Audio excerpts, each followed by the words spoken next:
اسلام میں جو حوروں کا کانسیپٹ ہے اس کے حوالے سے کچھ ایک باتیں میں نے آپ کو بتائی تھیں۔ موجودہ زمانے میں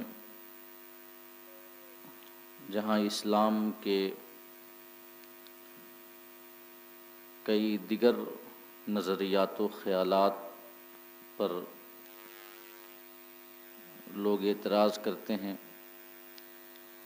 اور اسلام مخالف پروپیگنڈا پھیلاتے ہیں، انہی میں سے ایک اسلام میں حوروں کا کانسیپٹ بھی ہے۔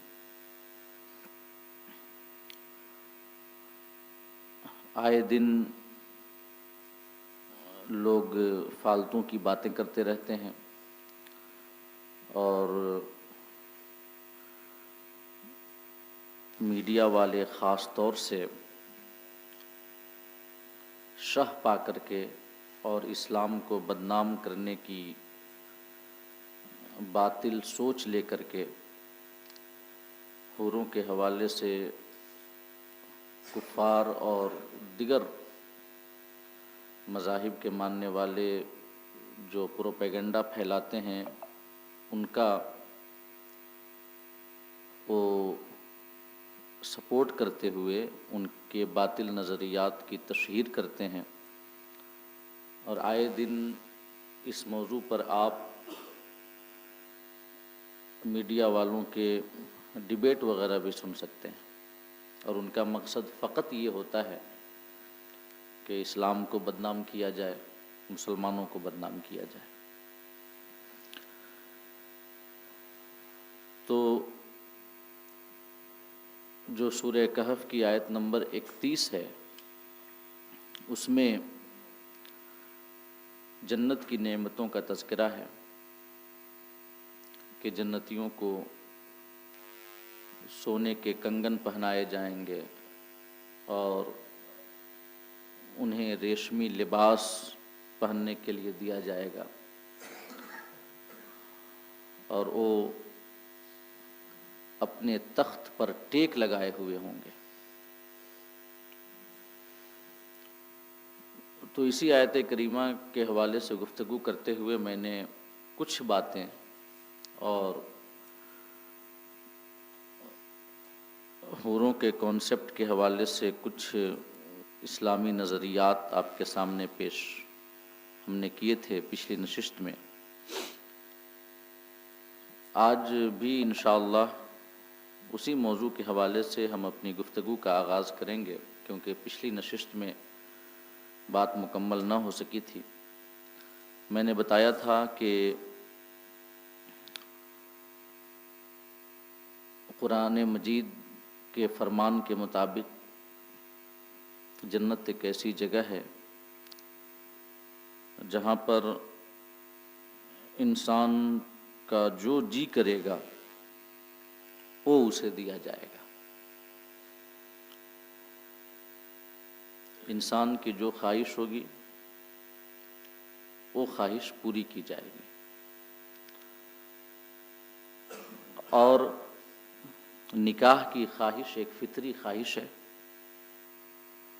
انسان کے اندر، اور یہ خواہش نہ تو ناجائز ہے، نہ تو کسی تعجب کا مقام ہے اس پر، نہ کوئی اور بات ہے، فطری خواہش ہے۔ تو جب جنتی جنت میں جائیں گے تو وہاں پر بھی خواہش ہوگی نکاح کی، تو اللہ رب العزت ان کا نکاح فرمائے گا، اور حور عین سے ان کا نکاح اللہ رب العزت کر دے گا۔ قرآن مجید کی تقریباً 2 آیات کی روشنی میں نے آپ کو بتایا تھا، ایک سورہ دخان کی آیت نمبر 54 ہے، سورہ طور کی آیت نمبر 20 ہے، جس میں اللہ پاک نے یہ فرمایا ہے کہ وَزَوَّجْنَاهُمْ بِحُورٍ عِین، کہ حور عین سے ہم جنتیوں کا نکاح کریں گے۔ اب اس کے بعد ایک اور پروپیگنڈا یہ پھیلایا جاتا ہے جو میں پچھلی نشست میں آپ کے سامنے بیان کر چکا ہوں کہ اگر جنت میں مردوں کو حوریں ملیں گی تو عورتوں کو کیا ملے گا۔ تو میں نے بتایا تھا کہ اگر یہ اعتراض کرنے والے اس مقصد سے یہ سوال کرتے ہیں کہ مردوں کو تو حور ملی اور عورتوں کو وہی ان کے دنیاوی شوہر کہ جن کے ساتھ وہ دنیا میں رہ چکی ہیں، تو ان کے لیے بھی کچھ اور انتظام ہونا چاہیے، اور وہ کہہ سکتی ہیں کہ ان کے لیے ایک نئی مخلوق اللہ پاک پیدا کر کے ان کے نکاح میں دے رہا ہے، اور ہم کو ایک وہی دنیا کا جو ہمارا گھسا پٹا شوہر تھا وہی مل رہا ہے کہ جس سے روز لڑائیاں ہوتی تھیں، بنتی نہیں تھیں، بات بات پہ جھگڑا ہوتا تھا۔ تو اگر اس مقصد سے اگر یہ سوال کیا جائے کہ عورتوں کو کیا ملے گا، تب تو یہ قابل اعتنا ہرگز نہیں ہے۔ وجہ یہ ہے کہ جنت کو دنیا پر قیاس کرنا انتہائی عقل سے پرے بات ہے، کیونکہ دنیا میں لڑائیاں جھگڑے وغیرہ ہوتے رہتے ہیں، لیکن جنت میں اس قسم کا کوئی معاملہ نہیں ہوگا۔ وَنَزَعْنَا مَا فِي صُدُورِهِم مِّن غِلٍّ، اللہ پاک فرماتا ہے کہ ہم جنتیوں کے دلوں سے جو بھی کینہ وغیرہ ہوگا سب کو ختم کر دیں گے، تو وہاں پر تو کوئی جھگڑے کا سوال ہی نہیں پیدا ہوتا۔ تو یہ میں گفتگو آپ کے سامنے کر چکا ہوں۔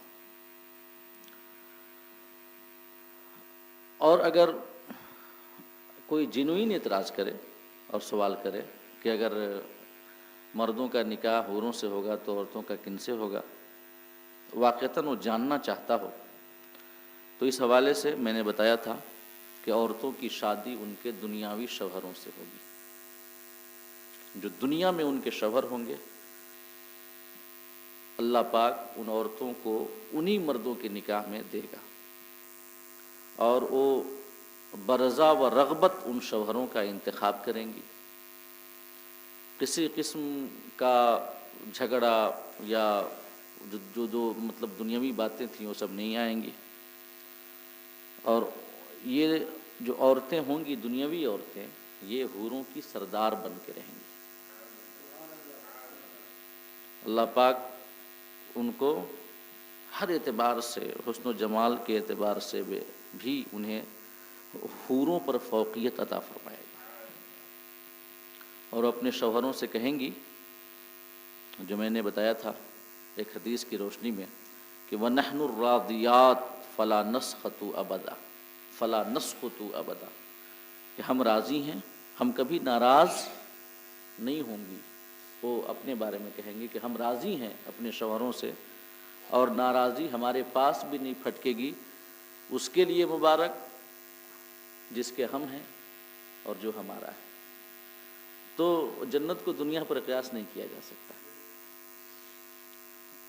اب اگر ایک بات یہاں پر یہ پوچھی جائے کہ اگر کسی عورت کا نکاح دنیا میں ایک سے زیادہ مردوں سے ہوا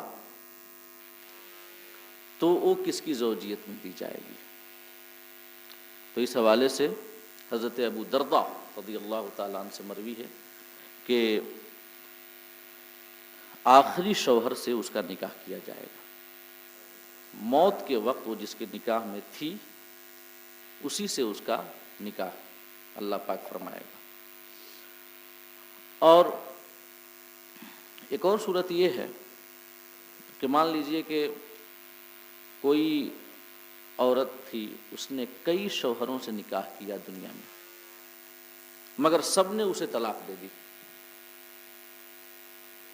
تمام اس کے شوہروں سے طلاق ہو گئی، اور جب وہ اس دنیا سے گئی تو وہ کسی کے نکاح میں نہیں تھی، تو اس وقت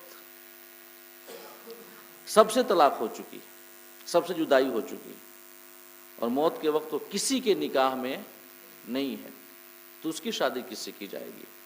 تو حضرت ام سلمہ رضی اللہ تعالی عنہ کی حدیث سے یہ پتہ چلتا ہے، انہوں نے آقا سے پوچھا تھا یہی سوال، تو آقا کریم نے فرمایا تھا کہ اللہ رب العزت اسے اختیار دے گا کہ ان شوہروں میں سے جن سے اس کی شادی دنیا میں ہوئی تھی وہ چن لے، اور پھر وہ اس شوہر کو چنے گی جس نے دنیا میں اس کے ساتھ سب سے بہتر سلوک کیا ہوگا۔ جس شوہر کے اخلاق اس کے ساتھ بہتر ہوں گے، جو شوہر حسن معاشرت اس کے ساتھ زیادہ کرتا ہوگا، وہ جو ہے اسی شوہر کو چنے گی، اور پھر اللہ رب العزت اس شوہر کے ساتھ اس کا نکاح کر دے گا۔ اس کے بعد آقا نے فرمایا کہ ام سلمہ، حسن اخلاق والے دنیا اور آخرت کی ساری بھلائیاں لے گئے، کہ ساری بھلائیاں لے گئے، کیونکہ وہ بیوی بھی اسی شوہر کو چنے گی جس کے اخلاق زیادہ اچھے ہوں گے۔ لیکن یہ اختیار صرف اسی عورت کو دیا جائے گا کہ جو موت کے وقت کسی کے نکاح میں نہیں تھی، اور کئی سارے مطلب دنیا میں اس کے نکاح ہو چکے تھے اور سب نے اسے طلاق دے دی، لیکن اگر موت کے وقت وہ کسی کے نکاح میں تھی تو اسے اختیار نہیں دیا جائے گا۔ ٹھیک ہے؟ اور یہ مان لیجئے کہ کوئی عورت تھی، وہ کنواری ہی اس دنیا سے چل بسی، اس کا نکاح ہی نہیں ہوا، تو اس کے نکاح کا کیا معاملہ ہوگا؟ تو اس کے بارے میں علماء فرماتے ہیں کہ اللہ پاک اسے اختیار دے گا کہ جنتی مردوں میں سے جسے بھی چاہے چن لے، اللہ رب العزت اسی مرد کے ساتھ اس کا نکاح فرما دے گا، اسے اختیار دے گا جو کنواری اس دنیا سے گئی۔ اور اگر وہ کسی کو نہیں چنی، مان لیجیے ایسا ہو سکتا ہے نا کہ نہیں ہم کسی کو نہیں چنیں گے، تو اللہ رب العزت اس کے لیے مرد حور پیدا کرے گا اور پھر اس کے ساتھ اس عورت کا نکاح کر دے گا۔ جی، اگر اس نے کسی کو نہیں چنا تو پھر اسے اختیار اللہ پاک اس کی مرضی کے مطابق ایک مرد حور پیدا کرے گا۔ سمجھ؟ دیکھیے، حور کا اصل مطلب خالی یہ نہیں ہوتا کہ عورت، نہیں، حور کا مطلب ہوتا ہے اگر آپ دیکھیں جوڑا، کیا چیز؟ جوڑا، تو جوڑا ایک عورت بھی ہو سکتی ہے، ایک مرد بھی ہو سکتا ہے۔ اور عین کہا گیا ہے تو عین ان کی بڑی بڑی آنکھوں کی وجہ سے، اور آنکھوں کی جو سفیدی ہوگی وہ سفیدی انتہائی چمکدار ہوگی، تو ایسی آنکھیں زیادہ خوبصورت ہوتی ہیں کہ جن کا کالا والا حصہ زیادہ کالا ہو اور سفید والا حصہ بالکل چمکدار، اس وجہ سے ان کو عین کہا گیا ہے۔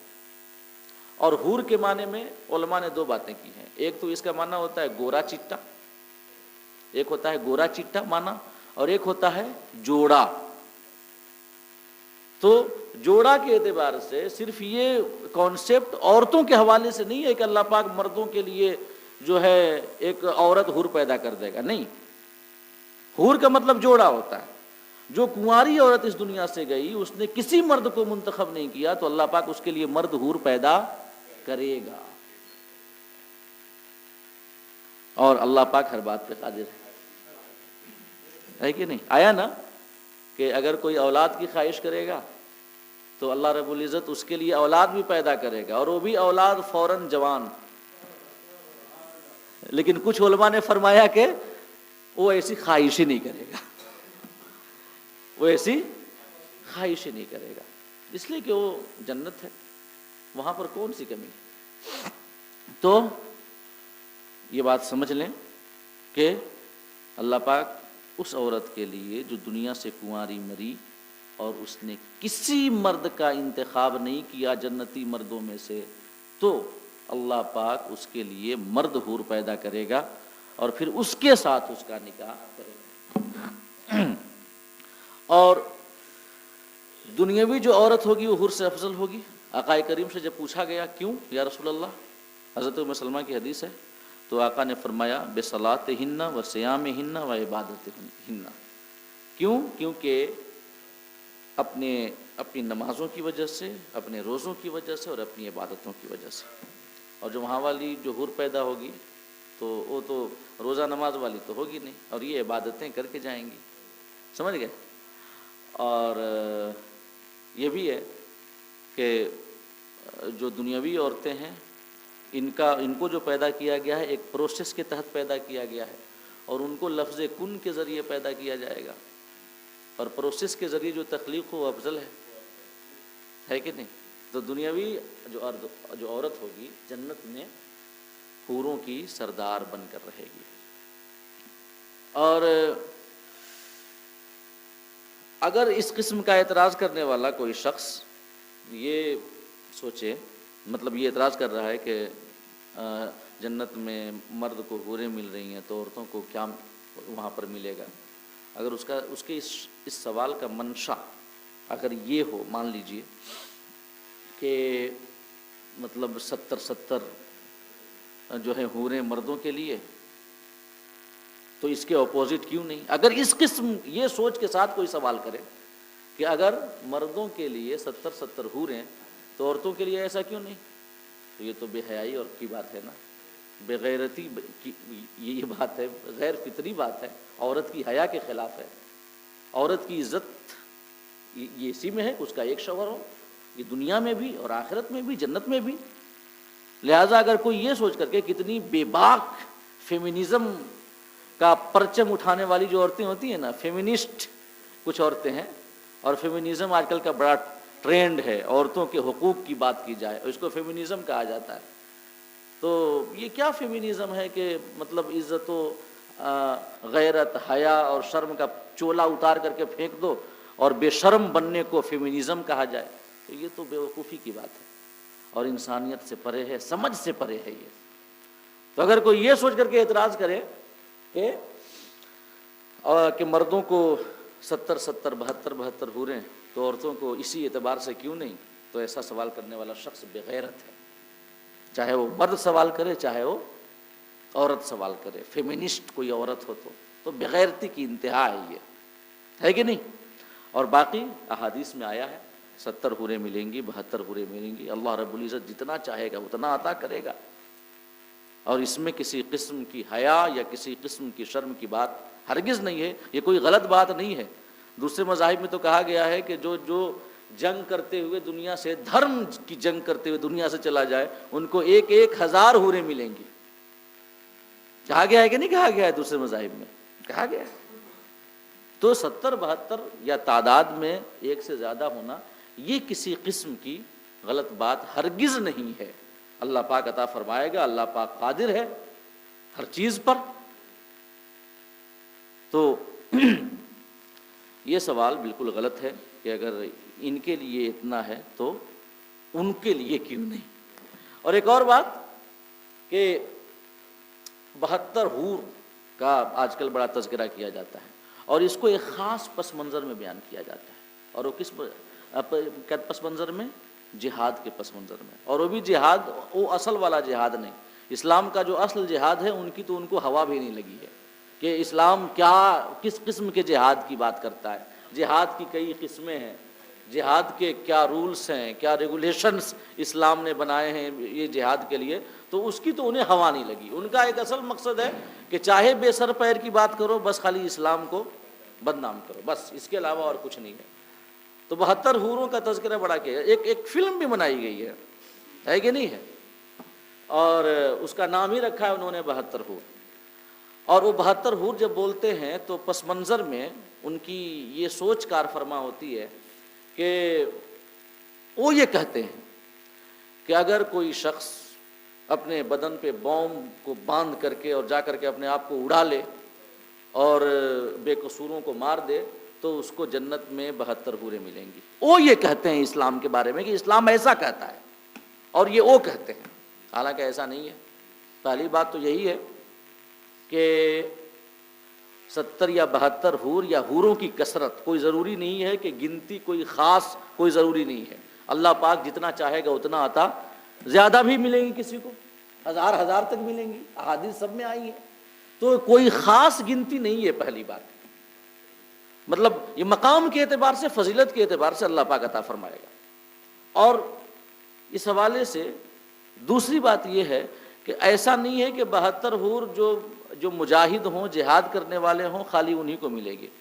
ایک عام مسلمان بھی جب جنت میں جائے گا تو ان کو بھی اللہ پاک زیادہ حوریں عطا کرے گا۔ ایک عام مسلمان جس نے کبھی جہاد نہیں کیا، میں بھی ذرا سا میں ان کے جہاد کا جو ان کا کانسیپٹ ہے اس کی جانب نہیں جا رہا، بلکہ اصل جہاد کی بات کر رہا ہوں، جو اسلام کا اصل جہاد کا کانسیپٹ ہے، اس حوالے سے کہ اگر کوئی یقینی تو مطلب یہ مجاہد ہو، مجاہد فی سبیل اللہ جس کے بارے میں آیا، آقا کریم سے پوچھا گیا، یا رسول اللہ کوئی جہاد کرتا ہے اس لیے کہ تاکہ لوگ اس کو بہادر کریں، کوئی جہاد کرتا ہے اس لیے تاکہ اس کی شہرت کا چرچا ہو، اس کی ناموری کے گن گائیں لوگ، کوئی جہاد کرتا ہے اس لیے تاکہ اس کو مال غنیمت ملے، تو کون اللہ کی راہ میں جہاد کرنے والا ہے؟ آقا سے سوال ہوا تو آقا نے فرمایا، من قاتل لتکون کلمۃ اللہ ہی العلیٰ فہو فی سبیل اللہ، جو حق کی سربلندی کے لیے، انصاف کی سربلندی کے لیے ظلم کے خلاف جہاد کرے، وہ اللہ کی راہ میں جہاد کرنے والا ہے۔ کلمۃ اللہ، اور کلمۃ اللہ کی تفسیر کیا ہے؟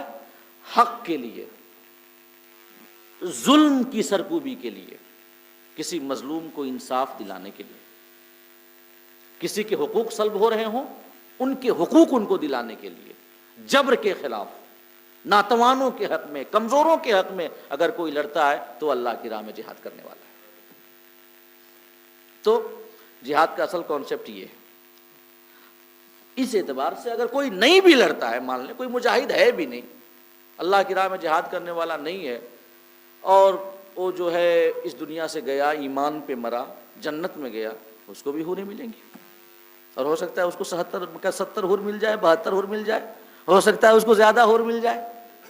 تو 72 حور کا کانسیپٹ محض جہاد کے پس منظر میں بیان کرنا یہ غلط بات ہے، اور مذہب اسلام کے نظریات کو نہ جاننا ہے۔ اور جہاد کا یہ مطلب بیان کرنا کہ جاؤ اور اپنے بدن پہ بوم یہ باندھ کر کے اور اپنے آپ کو اڑا لو، بے قصوروں کے بیچ جا کر کے تب 72 حوریں ملیں گی، یہ تو اور پرلے درجے کی جہالت ہے، اس لیے کہ یہ جہاد اسلام میں ہے ہی نہیں۔ خودکشی کسی بھی صورت میں جائز نہیں ہے اسلام میں، اور یہ بوم باندھ کر کے اپنے آپ کو اڑانا کیا ہے کہ نہیں؟ خودکشی ہے نا، اور خودکشی اسلام میں کسی بھی صورت میں جائز نہیں ہے۔ ایک شخص آقا کریم صلی اللہ علیہ وسلم سے سوال کرتا ہے، یا رسول اللہ میں جنتی ہوں کہ جہنمی ہوں؟ تو آقا نے فرمایا کہ تو جہنمی ہے، آقا نے فرمایا کہ تو جہنمی ہے۔ تو راوی کہتے ہیں کہ ہم یہ غور کرتے رہے، دیکھتے رہے کہ آقا نے کیوں ایسا کہا جس کے بارے میں کہ یہ جہنمی ہے۔ تو بیان کیا جاتا ہے، روایتوں میں آتا ہے کہ ایک جنگ میں وہ شخص گیا، آقا کریم کے ساتھ جنگ کر رہا ہے۔ دیکھیں جہاد، وہ آقا کے ساتھ جہاد، غزوے میں جہاد کر رہا ہے، اس کو زخم بڑا کاری آیا، اور تو اس نے تکلیف اور درد کی وجہ سے ایسا کیا کہ اپنا جو یہ ہے اپنا تلوار زمین پہ رکھا اور اس پر وہ جا کر کے لیٹ گیا، مطلب رکھ کر کے، اور بالکل اس نے اپنا وہ تلوار اپنے سینے میں گھونپ لیا، تو اس نے خودکشی کر لی۔ صحابہ کرام فرماتے ہیں کہ اب ہمیں سمجھ میں آیا کہ آقا کریم نے اس کو جہنمی کیوں کہا تھا۔ تو خودکشی کسی بھی صورت میں جائز نہیں ہے۔ اور کچھ لوگ مطلب یہ بھی ایک بیان ہے کہ ایسا مطلب یہ جو شخص تھا، مطلب ایک تو یہ روایت میں نے بیان کی، اور دوسری روایت یہ بھی ہے کہ آقا کریم نے جس کو جہنمی کہا تھا تو وہ حضرت علی کے ساتھ جنگ کر رہا تھا، اور اس نے ایک صحابی رسول کو شہید کیا حضرت علی کے خلاف، جو جنگ جمل کا واقعہ ہے اس میں شہید کیا، اور آ کر کے حضرت علی کو وہ بشارت دیتا ہے کہ میں نے فلاں کو شہید کر دیا، حضرت علی کو۔ تو حضرت علی رضی اللہ تعالیٰ عنہ نے فرمایا، اور حالانکہ جو یہ وہ جس کو شہید کر کے آیا ہے وہ حضرت علی کا مخالف ہیں، غالباً ان کا نام میرے ذہن میں نہیں ہے، حضرت زبیر بن عوام تھے، غالباً کی میں بات کر رہا ہوں، حضرت زبیر بن عوام غالباً میں کہہ رہا ہوں وہ تھے، ان کو شہید کر کے وہ آیا اور حضرت علی سے کہتا ہے کہ میں نے ان کو شہید کر دیا۔ تو آقا کریم صلی اللہ علیہ وسلم نے ارشاد فرمایا کہ تمہیں جہنم کی بشارت ہو۔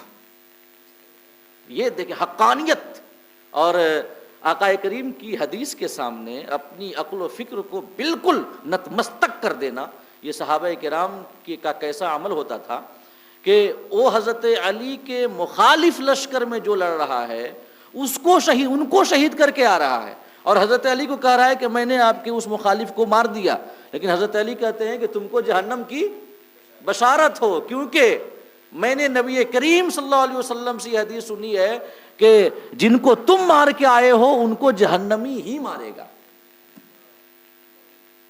حضرت علی رضی اللہ تعالیٰ نے فرمایا، تو جب یہ سنا تو اس وقت جھلا گیا، ایک تو آپ کے دشمن کو مار کے آ رہا ہوں، آپ ہم کو جہنمی کہہ رہے ہیں، تو اس نے وہی تلوار اپنے سینے میں گھونپ لی، خودکشی کر لی۔ تو یہ روایت اس کے لیے بھی مطلب کچھ علماء نے بیان کیا کہ یہ جہنمی تھا کیونکہ اس نے خودکشی کر لی۔ تو میں بتانا یہ چاہتا ہوں اصل بات یہ ہے کہ خودکشی کرنا کسی بھی صورت میں اسلام اس کی اجازت نہیں دیتا، تو اپنے بدن پہ بوم باندھ کر کے جا کر کے اڑا لینا خودکشی کی بدترین شکل ہے یہ، اور اسلام اس کی کیسے اجازت دے گا؟ اور وہ کہتے ہیں کہ ایسے برین واش کیا جاتا ہے کہ ایسے تم کرو تو تم کو 72 حوریں ملیں گے۔ یہ جہاد کے اصل مفہوم کو نہ سمجھنا ہے، اسلام کے احکام و نظریات کو نہ سمجھنا ہے، سمجھ گئے؟ تو 72 حور کا جو یہ کانسیپٹ ہے خالی جہاد کے تعلق سے نہیں ہے، اور جو وہ جہاد کا مطلب بیان کرتے ہیں وہ تو اسلام میں جہاد ہی نہیں ہے۔ تو یہ کچھ باتیں میں نے سوچی کہ یہ حوروں کے حوالے سے جو آج پروپیگنڈے پھیلائے جا رہے ہیں آپ کے سامنے مختصراً اس حوالے سے بھی کچھ بیان کر دیا جائے، کہ تاکہ غیروں کے کام میں سے کوئی شخص آ کر کے اگر کبھی اس قسم کی باتیں کریں تو ہر شخص کو اسلام کے جو بنیادی کانسیپٹ ہیں وہ ان کانسیپٹ کے حوالے سے بالکل ذہن کلیئر ہونا چاہیے کہ اسلام کیا کہتا ہے، اور یہ عقیدے کی بات ہے، آخرت کی بات ہے کہ نہیں؟ اب اس کے بعد آیت نمبر 32 ہے سورہ کہف کی۔ آیت نمبر 31 میں اللہ رب العزت نے بیان کیا جنتی نعمتوں کا، کہ سونے کے کنگن پہنائے جائیں گے اور ان کو جو ہے ریشمی لباس جو ان کو دیا جائے گا، اور ساتھ ہی ساتھ انہیں جنت میں تخت پر وہ آرام کر رہے ہوں گے ٹیک لگائے ہوئے۔ اب آیت نمبر 32 میں اللہ رب العزت نے ایک مثال بیان کی ہے، اور وہ مثال کیا ہے؟ کیا ہوا وہ مثال؟ اللہ پاک فرماتا ہے وَاضْرِبْ لَهُم مَثَلَ الرَّجُلَيْنِ جَعَلْنَا لِأَحَدِهِمَا جَنَّتَيْنِ مِنْ أَعْنَابٍ وَحَفَفْنَاهُمَا بِنَخْلٍ وَجَعَلْنَا بَيْنَهُمَا زَرْعًا۔ یہ آیت نمبر 32 ہے۔ جن کفار نے آقا کریم سے یہ مطالبہ کیا تھا کہ آپ ان غریب مفلوک الحال اور مسکین مسلمانوں کو اپنی مجلس سے اٹھا دیجئے، تب ہم آپ کی مجلس میں آ کر کے بیٹھیں گے اور سنیں گے کہ آپ کیا کہنا چاہتے ہیں، آپ کی دعوت پر غور کریں گے۔ یہ مطالبہ کیا تھا غریبوں کو اٹھا دیجئے، تو اللہ رب العزت فرماتا ہے کہ وَاضْرِبْ لَهُم مَثَلًا، محبوب جو ایسی باتیں کرتے ہیں نا ان کو آپ ایک مثال بیان کیجیے، ایک کہاوت انہیں سنائیے، مثال یا کہانی بھی کہہ سکتے ہیں، کہاوت مثال کا اردو ترجمہ اصل میں کہاوت ہے۔ آپ ان کے سامنے ایک مثال بیان کیجیے، ایک کہاوت بیان کیجیے، جو یہ کہہ رہے ہیں کہ غریبوں کو آپ اپنی مجلس سے اٹھا دیں۔ میں آپ کو بتا چکا ہوں کہ قرآن مجید کے جو مشمولات ہیں وہ مشمولات 5 قسم کے ہیں۔ ایک قسم تو عقائد کا بیان ہے، جن میں قرآن مجید کی وہ آیتیں جن میں عقائد کا بیان ہے کہ عقیدہ ہمارا درست ہو جائے۔ دوسری قسم جن میں اعمال کا بیان ہے کہ ہمارے اعمال بہتر ہو جائیں۔ تیسری قسم جن میں اللہ رب العزت نے واقعات بیان کیے ہیں، پچھلی امتوں کے واقعات، کہ تاکہ ہم ان واقعوں کو دیکھیں، ان کا تجزیہ کریں اور اپنے اعمال کو بہتر کریں۔ چوتھی قسم اللہ نے اپنی نعمتیں گنائی ہیں، ہماری نعمتیں یاد کرو، ہماری نعمتیں یاد کرو۔ قرآن مجید میں ایسی آیتیں جا بجا ملتی ہیں کہ ہم نے تمہارے لیے یہ کیا، یہ کیا، یہ کیا، یہ کیا، اور تم ہم سے روگردانی کرتے ہو۔ کس لیے؟ کہ تاکہ ہمارے اندر یہ سوچ پیدا ہو کہ ہمارا رب ہمارا سب سے بڑا محسن ہے، اور محسن کی احسان فراموشی کرنا عقلاً بھی غلط ہے۔ عقل بھی کہتی ہے کہ کسی نے احسان کیا تو اس کے احسان کو یاد رکھا جائے، اور اللہ پاک کا تو احسان سب سے بڑا ہے۔ یہ چوتھی قسم کا مضمون ہے۔ اور پانچویں قسم کا مضمون وہ ہے جس میں مثالیں بیان کی گئی ہیں۔ اللہ پاک نے مثالیں دے کر کے اپنے بندوں کو اللہ نے سمجھایا ہے کہ غور کرو، سمجھو کیا صحیح ہے کیا غلط ہے۔ تو جو لوگ آقا کریم سے مطالبہ کر رہے تھے کہ آپ اپنی مجلس سے اٹھا دیں ان کو، جو غریب لوگ ہیں، کیونکہ ان کے کپڑوں سے بو آتی ہے، یہ موٹے کھردرے لباس پہنتے ہیں، تو ہم سے ان کے قریب بیٹھا نہیں جاتا، یا ان کے ساتھ بیٹھنا ہمارے اسٹیٹس کے خلاف ہے، اس قسم کا مطالبہ انہوں نے کیا۔ اللہ پاک نے فرمایا محبوب ان لوگوں کو ایک مثال بتائیے، بیان کیجئے۔ اور مثال کون سی؟ رجلین، 2 مردوں کی مثال، 2 مردوں کی مثال۔ وہ کیا ہے؟ جعلنا لأحدہما جنتین من اعناب وحففناہما بنخل، کہ ان 2 مردوں میں سے ایک کے لیے ہم نے انگور کے 2 باغات بنائے، اور اس کے ارد گرد، باغ کے ارد گرد ہم نے کھجور کے درخت لگا دیے۔ مطلب انگور کا باغ ہے بیچ میں، اور اگل بغل، جیسے آپ دیکھتے ہوں گے نا عام طور سے کہ مطلب یہ دیہاتوں میں اب تو نہیں ہوتا، لیکن پہلے ہوتا تھا کہ جیسے کھیتی اگر ہے تو اس کے ارد گرد مطلب لوگ درخت لگا دیا کرتے تھے، درخت لگا دیا کرتے تھے۔ تو اللہ پاک یہ اس سے جو ہے باغ بھی خوبصورت ہوتا ہے، اور اس کے علاوہ کئی اور سارے مطلب اس میں فائدے بھی ہیں۔ تو اللہ پاک نے فرمایا کہ ان 2 لوگوں کی مثال ان کو بتائیے جن میں سے ایک کو میں نے انگور کے 2 باغ دیے، اور ان دونوں باغوں کے ارد گرد حففناہما بنخل، میں نے کھجور کے درخت لگا دیے، کھجور کا درخت، اور بیچ میں باغ ہے۔ وجعلنا بینہما زرعا، اور ان دونوں کے بیچ، مطلب دونوں باغوں کے بیچ ہم نے کھیتی رکھی۔ کھیتی، یہاں باغ ہے، اس کے ارد گرد جو ہے کھجور کے درخت، پھر کھیتی، پھر ایک باغ۔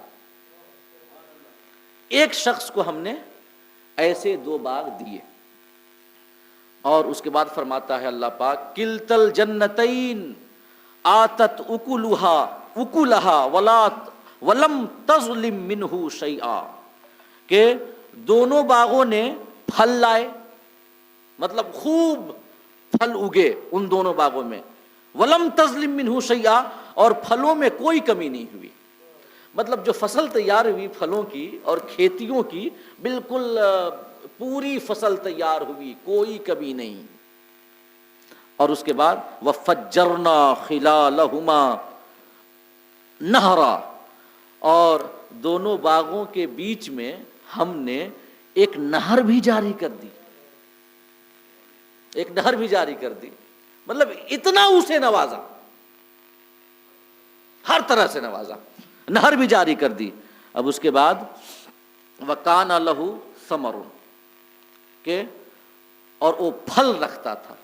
اور ثمر کی تفسیر علماء نے ایک یہ بیان کی ہے کہ وہی باغ والا پھل تھا اس کے پاس، ایک تفسیر جو آیت نمبر 34 میں ہے، وَكَانَ لَهُ ثَمَرٌ، اس کے پاس پھل تھا، مطلب وہی باغ والا پھل وغیرہ تھا اور ڈھیر سارا پھل تھا۔ ایک تفسیر یہ بیان کی، اور دوسری تفسیر یہ بیان کی کہ باغ والا جو پھل تھا وہ تو تھا ہی، اس کا بیان اوپر ہو گیا، لیکن وَكَانَ لَهُ ثَمَرٌ فرما کر اللہ پاک فرمانا چاہتا ہے کہ اور دوسری بھی نعمتیں ہم نے اسے عطا کی تھیں۔ اس کے اعوان و انصار زیادہ تھے، اس کے پاس روپے پیسے زیادہ تھے، اس کا خاندان بھی مطلب اس کے ساتھ تھا، اس کے علاوہ اولاد کی کثرت تھی اس کے پاس، دوسری نعمتیں بھی موجود تھیں اس کے پاس۔ وہ جو 2 باغ تھے وہ تو تھے ہی، اور دوسری نعمتیں بھی موجود تھی۔ اس کے بعد اللہ پاک فرماتا ہے کہ اب یہ نعمتیں، میں عرض کرنا چاہتا ہوں، جب یہ نعمتیں اللہ پاک نے دی اسے تو ہونا کیا چاہیے؟ جب نعمت ملی تو شکر ادا کرنا چاہیے، نعمت ملی تو شکر ادا کرنا چاہیے، اور عاجزی اور انکساری سے خدا کی بارگاہ میں جھک جانا چاہیے تاکہ اللہ پاک نعمتوں میں اور اضافہ فرمائے۔ اللہ فرماتا ہے نا لَإِن شَكَرْتُمْ لَأَزِيدَنَّ لَكُمْ، اگر تم شکر ادا کرو گے تو ہم تمہیں اور دیں گے۔ اور شکر کیا ہے؟ خواجہ خواجگان فرماتے ہیں، خواجہ غریب نواز رضی اللہ تعالی عنہ، آج 3 رجب المرجب ہے، 3 دن کے بعد ان کا عرس مبارک ہے۔ آج 4 ہے کہ 3 ہے؟ 4 ہے کہ اچھا ٹھیک ہے، تو مان لیں 4 تاریخ ہے۔